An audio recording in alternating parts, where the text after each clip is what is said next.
I know for me, I still remember my fifth grade teacher. Like I would attribute a lot of my success and confidence to her. Miss Gadd, if you watch this. And yet there is this like what feels like a pretty arbitrary cap on what teachers can earn. And so we're disincentivizing some of our best people to go into education. So yeah, I think it's not just, internal to an organization, but it's really like a big thing in our current economy.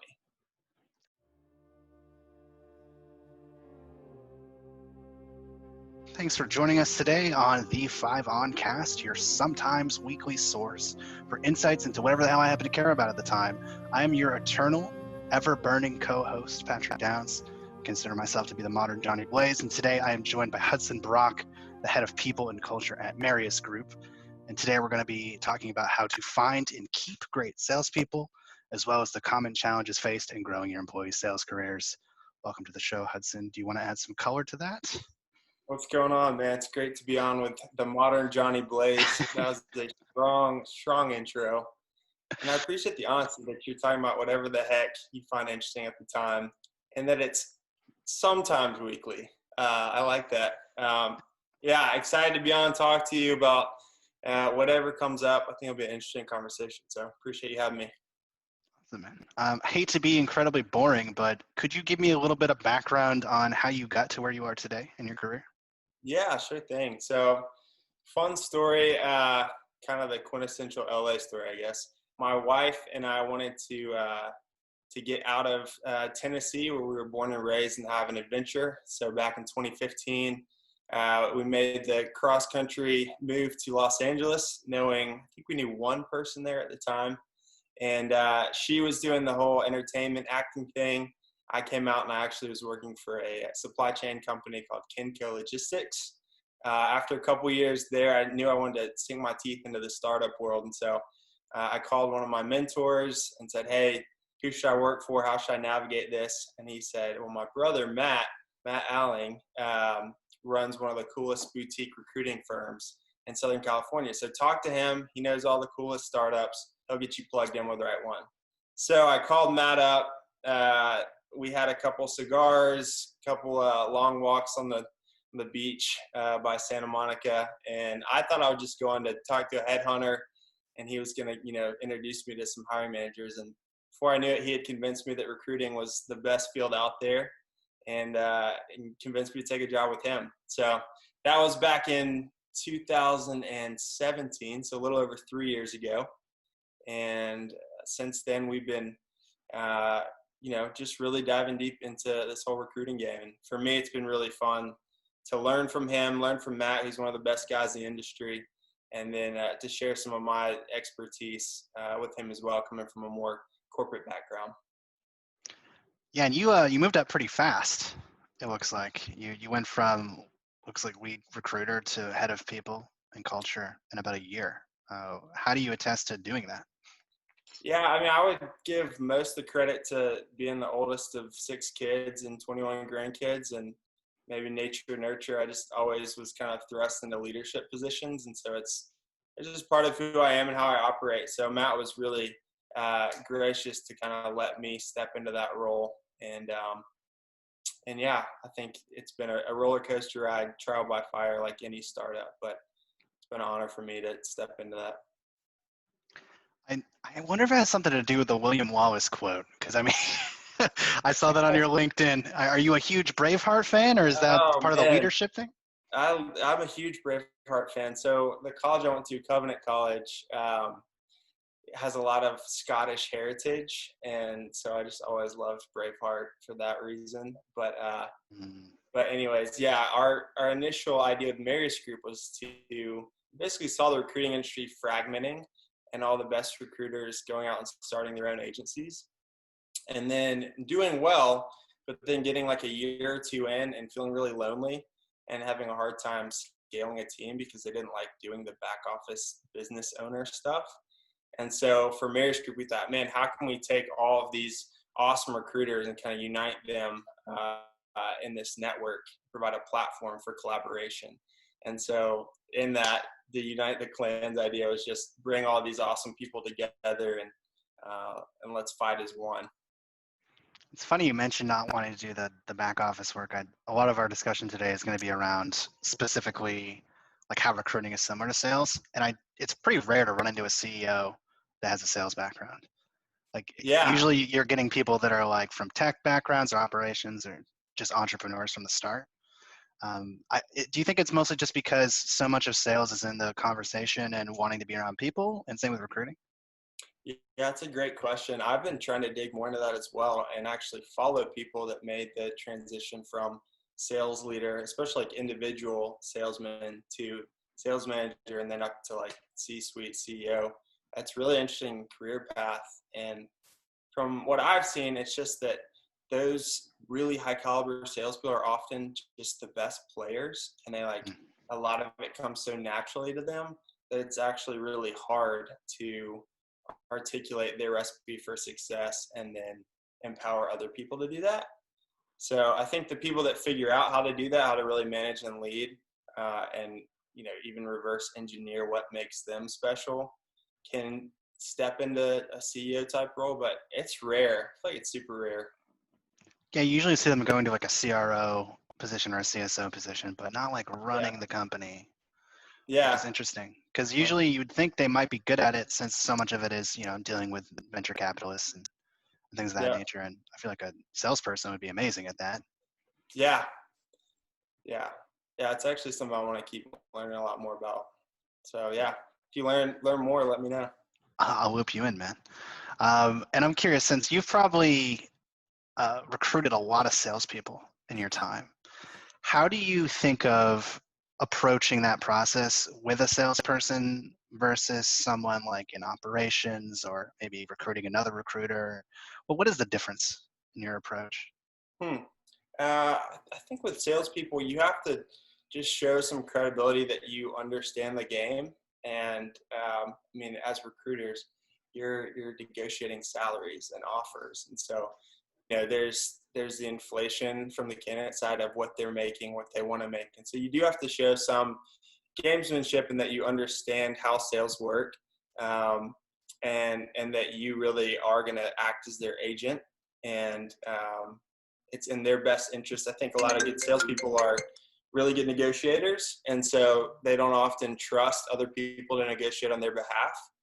And so you have to develop the credibility and the trust early on to actually be able to lead a candidate through the interview and offer stages. If you look at response rates on LinkedIn, if you're targeting like engineering or like really technical roles, oftentimes it's like a 15 to 20% response rate, whereas for sales or marketing roles, you might get up to like 50-60% response rate. And so with that, you just have to be really diligent in talking to the right people and then talking to the people that are going to back up their words with actions, because there's a lot of salespeople that are going to want to cast a big net and see what all's out there without really being genuinely interested in making a move. And so we always talk about, base people's interests on their actions much more than their words. Yeah, I mean, especially with the salesperson, they're so used to prospecting in their job that when it comes to a job search, oftentimes they do the same thing. And that could actually tell you a lot about them too, because if they're the kind of person that's just going to like auto email a bunch of people or just send in a resume without a cover letter, like that's Yeah. probably how they do their sales job Yeah. as well. Yeah. And Now, the last thing I just thought of when you said that was just, you have to make people know that you're not a part of them attaining quota. They're actually calling because they want to talk to you. And I had actually 2 calls today of people that were just trying to set up demos and very much like hustling to get the calendar invite out. And that was for recruiting software. And I was just like, man, that's part of really, working with salespeople, is letting them know this isn't just me hitting my metrics to get a quarterly bonus or something. This is me really wanting to develop a one-to-one relationship with you. do you find that to be the biggest difference between being in traditional sales and recruiting, or is there any more that you would add for color? I mean, recruiting is just interesting because it's a double-sided close if you're doing full cycle. So it's just relational on both sides. I haven't done a lot of software sales where I have a concrete product, but from the people that I know who have done both, I think that's the most interesting thing is you're really solving two variables at once, like on either side of the equation versus having like a core concrete product. So that's probably the biggest difference I've seen. Gotcha. That makes sense. I interviewed for a couple of recruiting jobs, and I went in and did a couple of days at it, and I'm telling you, man, I don't think I could do it. Oh The yeah, whole time. why I don't not? know. It was just overwhelming, like the whole job board thing, and like it felt like a different kind of pressure where I don't feel like I would be like, oh, I got to hit my number. It would be more like a personal pressure with, am I going to place the right person? And if I place the person incorrectly, like that affects their life. And that's a whole other element where if I sell something, I probably sold a product they needed, and I'm not going to really think about it. But Hmm. with recruiting, I would be worried all the time. I get that. I mean, it's definitely, we talk about it being one of the biggest decisions that people make is how to invest the majority of their waking hours and energy. So it is worth taking seriously. But, we always view it as the candidate's the expert on themselves, the client's the expert on who they need, and we get to broker that relationship. And oftentimes what we're doing is just listening well and asking good questions to help people come to their own answers. So if you view it that way, then you're not taking on the full responsibility of the company making the perfect hire and the employee, getting 3 promotions and being there for 10 years or whatever that like hypothetical is that you have in your mind. Yeah, I think from like a sales background, you're always looking to like cross every T and dot every I and like make sure everything's done correctly, especially if you're trying like larger ticket items. So like for me, yeah, that was the worry all the time though. It's like, man, what if it doesn't work out? And I know like you're saying it probably you're doing everything you can to make sure, but that worry was always there for me. And it sounds like when you guys place the person, is it kind of taken off your plate at that point? Do you have anyone that's maintaining it internally, or is it completely on the company Yeah, at no, that point? that's actually, it's funny you asked that. I've been talking to a lot of people in a similar position as me about this recently because it's a pain point for me, actually. I really enjoy the talent development side of how do you not just onboard someone, but really get them ramped up in the company's culture and in their team. And it's a frustrating part of being an agency recruiter is you build this awesome relationship with someone, you help them navigate this huge decision, and then you're really, once they start, you're handing them off to the internal HR people at the client. And we try to check in and maintain the relationship, but if you do your job, you're not going to be placing that person again for at least a couple years, if not longer. And so that is an interesting dynamic where you have a unique experience with someone or a cool relationship, and then you have to kind of step back for a while. Hmm, that's amazing. I mean, it's kind of somewhere when you're in sales because there's typically like an account manager where you pass it off. It's kind of off your plate. You're usually doing new business.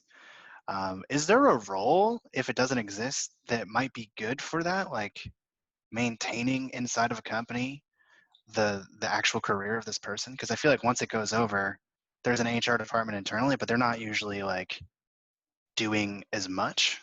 Yeah, I feel like to maintain the career.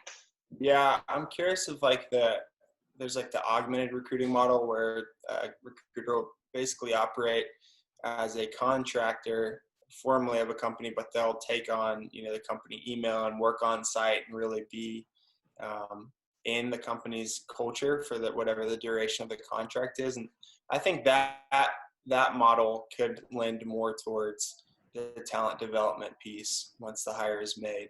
But I don't see anyone doing that at a high level. So part of my conversations have been how can I and we play a part in that. Hmm.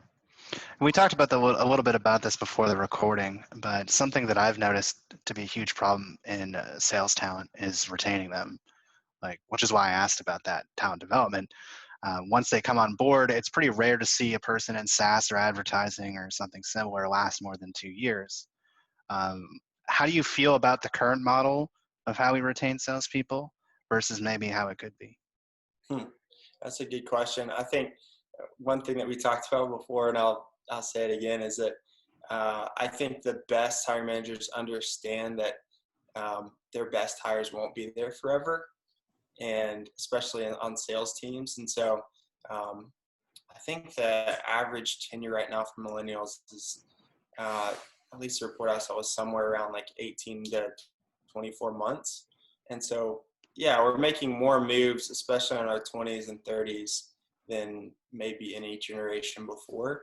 So just understanding that trend and I think creating an open dialogue around it is really beneficial. So there's a book called The Alliance that's shaped my thinking that talks about creating a tour of duty when you're hiring someone. So the hiring manager basically saying to the candidate, this is the value that we need you to bring to the company to get a positive ROI from the hire. This is the value that we're going to give you to give you a positive ROI from your experience with the company. Once we've executed on that, we can either create a new tour of duty, 6 months, a year, 2 years, whatever that needs to look like, or we can decide that we execute it and we're gonna go different ways. And so I like that. I think there's oftentimes a lot of people are just scared to talk about leaving a company, and it creates a lot of internal pressure that you don't realize. And so hiring managers that actually have an open dialogue about it and are very clear on, hey, here's what we need from you, and here's the ROI for you, are the people that retain salespeople for longer. But I don't know anyone that's mastered keeping people for 5, 10 plus years, especially millennials. Yeah, it's funny how you say people are just kind of accepting that they're only going to keep their best people for 2 years. That's crazy to me. I think it might be around career progression, because we look at you and you're already 3 years in, but you very quickly, climb the ladder. And if you look at anyone that's been in sales at a company for a long time, on their LinkedIn, you see promoted here, they're moving up to something. The people that leave, they were at one level or maybe two the whole time and they just booked it. Mm-hmm. So what role do you think that kind of carrot on the stick progression has in keeping people, especially salespeople? I think it's huge. I mean, a lot of salespeople are self-motivated, and they also have there's some competitive drives. So I think giving those benchmarks or carrots for promotions and having it be based more on merit or performance than on tenure is probably the biggest thing. I think a lot of larger corporations lose talent to startups because they're more concerned about not rocking the boat with a promotion than about really empowering their best people to keep growing. So I was talking to a guy yesterday about it, and this company used a ranking system. He was level 8, but he was doing work at level 10, which was almost twice the salary.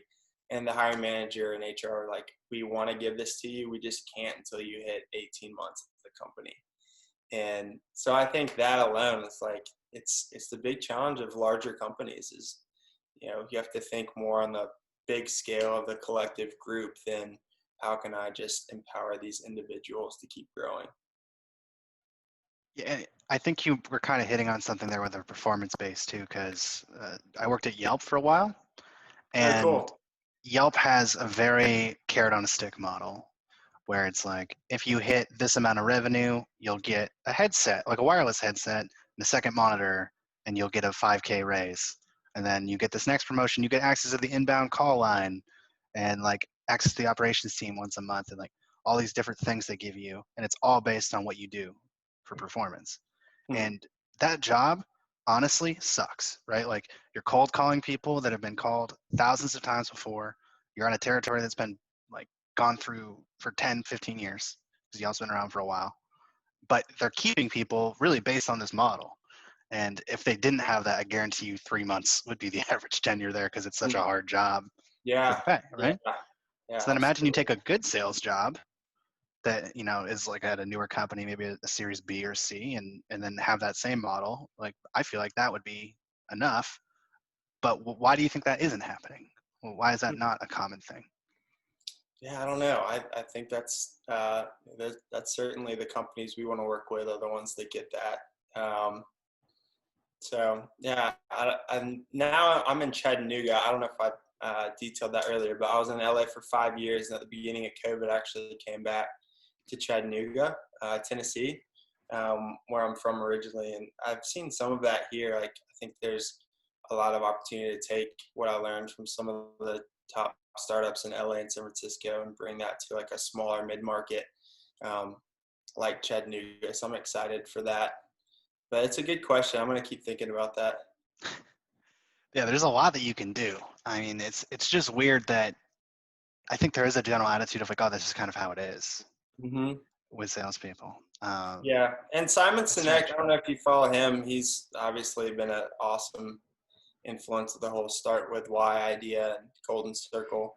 But he has a quote, and I might be misquoting him, but something along the lines of, if people are financially invested, they'll ask what their financial return is going to be. If people are emotionally invested, they'll ask how they can add value. And so I think the best, the salespeople you want to hire are the ones that just want to continue to increase in the value that they're adding and to be fairly compensated for that. So that's something that we've looked for in our people is, are these people genuinely givers, and how can we, show them that we value that?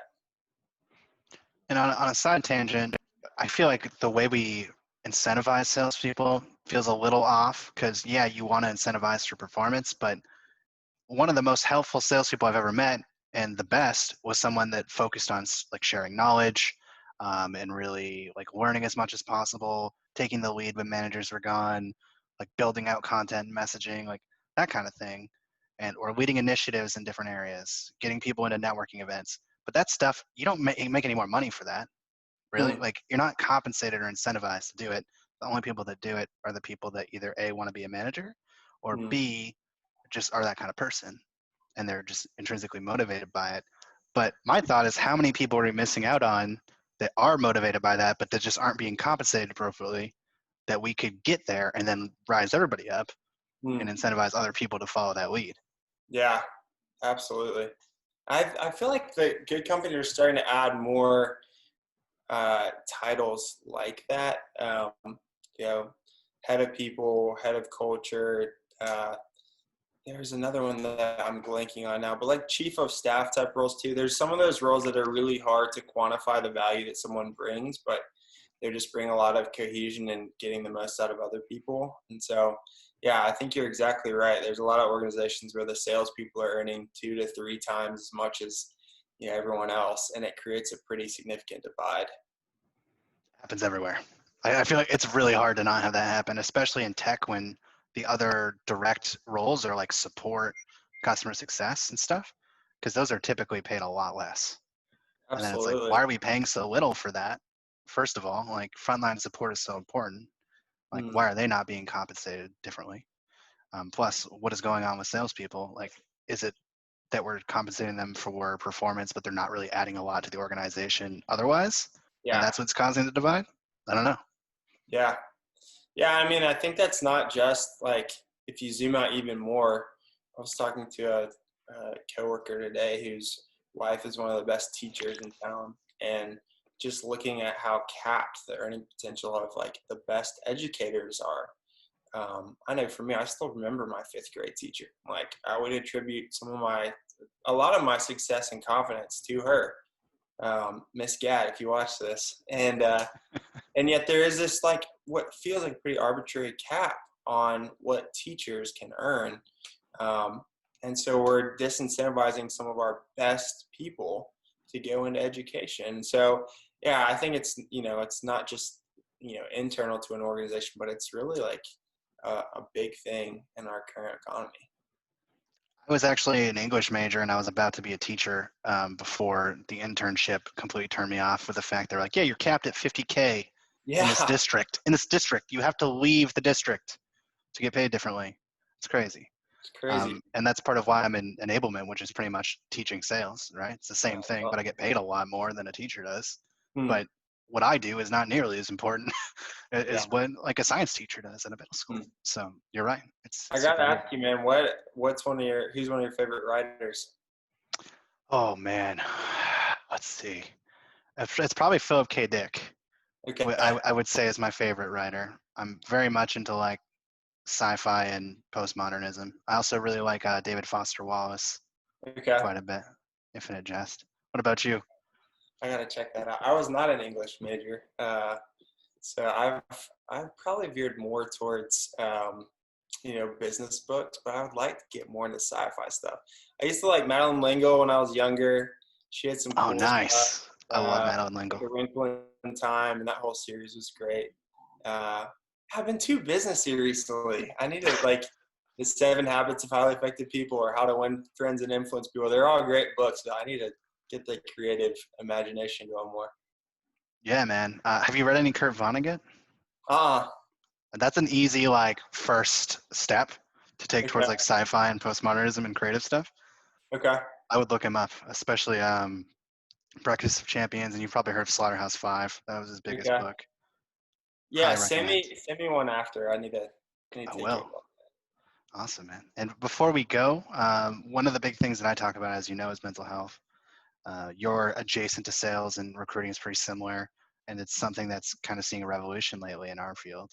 Hmm. Uh, what has your observation been like of how willing people are to talk about it and be open about it in your field and in sales around you? Yeah, I mean, I think in general, there's this alpha culture in sales that we're starting to slowly move away from, and the good sales enablement people get that and get that it's a marathon more than a sprint. But especially in your 20s, it can just be that like hustle, hustle, grind, grind, grind, grind, grind. And now that we aren't, starting families until our 30s or mid 30s, you've got more autonomy to do that, and I think it can lead people to a lot of burnout and depression, a lot of mental health issues. And so yeah, I think that every company needs a really good sales enablement person that's not just giving salespeople the toolkit and the resources, but is actually helping them draw boundaries and turn it off. And I don't know if that's talked about enough. It's not something that I hear very clearly. So, this is more getting into your expertise. But I know for me and my guys, what I've been encouraging is no screen time an hour, before you go to bed or first thing in the morning.